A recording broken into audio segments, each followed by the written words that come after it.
তো আমরা এবার পয়েন্ট আকারে শুনবো যে কি কি কাজ করলে, এখানে মৌলিকভাবে 3টা জিনিসের কথা বলা হয়েছে, কিন্তু আরো কিছু জিনিস আছে যেগুলো করলে আপনার রোজা ভেঙে যাবে।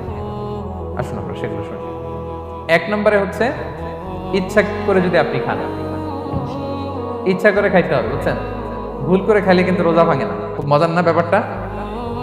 অনেক সময় এমন হয়, অনেকের অভ্যাস যে সকালবেলা সে ঘুম থেকে উঠে পানি খায়। তো আপনি হঠাৎ করে 1 গ্লাস পানি খেয়ে ফেলছেন, খাওয়ার পরে মনে হয়েছে ওরে আমি তো রোজা, এখন কি হবে বলেন তো? ভাঙবে? না, ভাঙবে না, ভাঙে নাই। শুধু 1 গ্লাস পানি না, ভুলে যদি 1 প্লেট ভাতও খেয়ে ফেলেন, ভুলে, রোজা ভাঙবে না। তো রোজা অবস্থায় এত বড় ভুল অবশ্য কেউ করে না, কি বলেন? পানির এটা হয়ে যায়, তাও প্রথম 1, 2, 3 রোজায়, হয় না? প্রথম 1 দিন 2 দিন 3 দিনে অনেক সময় এরকম হয় যে ভুল করে পানি খেয়ে ফেলে। তো ভুল করে যদি কেউ খায় তার রোজা ভাঙে না, অথবা জোর করে যদি কাউকে খাওয়ানো হয় রোজা ভাঙে না। ফোর্সফুলি খাওয়াইলে ভাঙে না, ইন্টেনশনালি যদি কেউ খায় রোজা ভাঙে না। ক্লিয়ার? 2 নাম্বার, ড্রিঙ্কিং ইন্টেনশনালি, যদি পান করে ইচ্ছাকৃত, রোজা ভেঙে যাবে।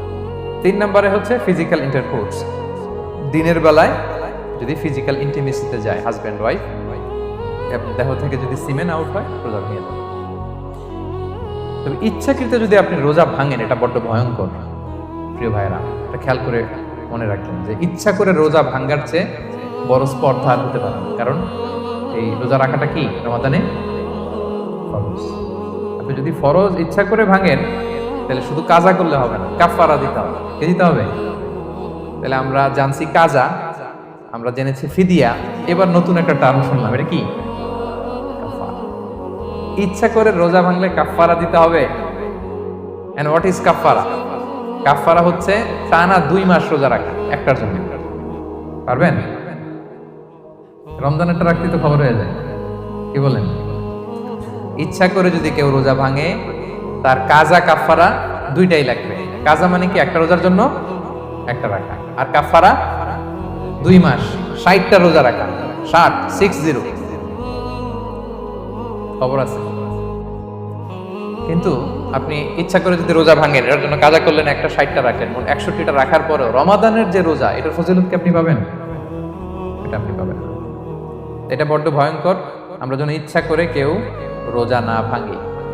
এই ইচ্ছা করে যদি কেউ রোজা ভাঙে, অথবা ইচ্ছা করে দিনের বেলায় যদি কেউ ফিজিক্যাল ইন্টারকোর্স করে, তখন তার কাজাও করা লাগবে, কাফারাও করা লাগবে।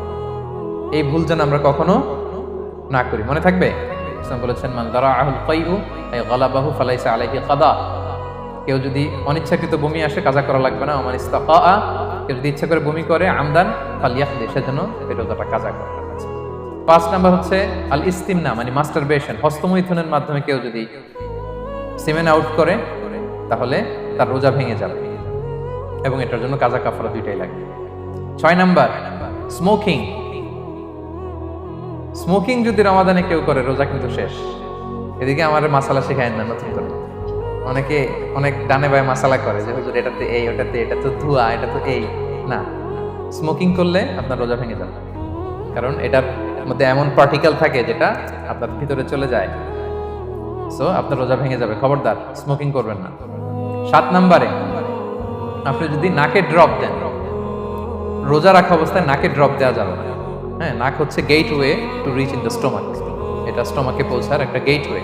আপনি নাকে ড্রপ দিলে দেখবেন কিছুক্ষণ পরে গলায় একটা তেতো তেতো ভাব অনুভব হয়, আস্তে করে এটা স্টোমাকে রোজা ভেঙে যাবে। নাকের ড্রপ এটা রাতে, সন্ধ্যা থেকে শুরু করে সাহুর খাওয়া পর্যন্ত।